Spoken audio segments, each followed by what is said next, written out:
Hello, Chris from My Stamp Lady here, and I'm going to share a quick tip video for the square framelits. I'm often asked, how do I use the square framelits? So I'm going to make a series of videos with things that I do with the square framelits. And one of my favorite things to do is to make this window, the see-through window.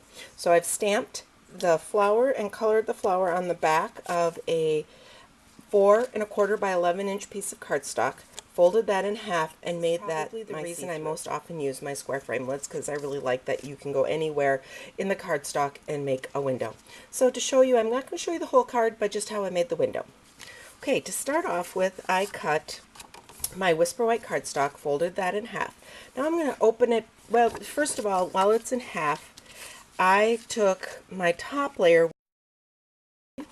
I'm going to put just a little bit of removable or light adhesive on there and figure out where I want that to go. Now this is my top layer, and I will be adding a layer of rich raspberry in between.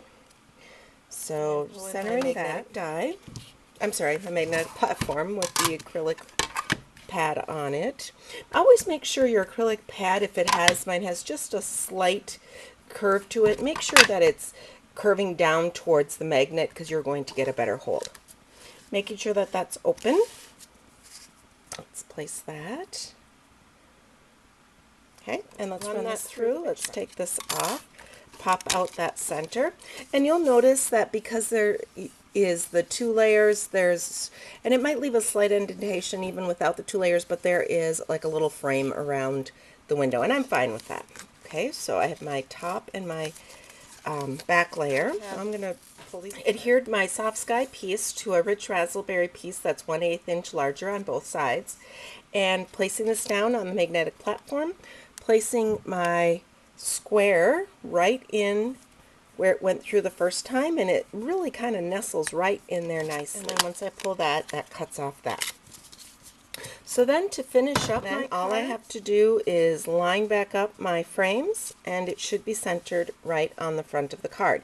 Now I'm noticing that I did get a little bit of, sometimes you get some, I don't know, little fibers that don't, it's cut straight through, but it leaves a little rough edge, and you can just either brush them off with your finger, take a little bit of sandpaper, and wipe those off. So then my next step would be to stamp my image. I will take a pencil and just go in there, get my corners, open that up, and then I have little corners to guide my stamping and where I want it to show through. So then after I've stamped, I can erase that. I did with this sample, take some dimensionals, put them on just to give it a little bit of height. Finished off the card front, and you have a fun window. If you have any questions about using the square framelits to make a window, don't hesitate to contact me, Chris at mystamplady.com.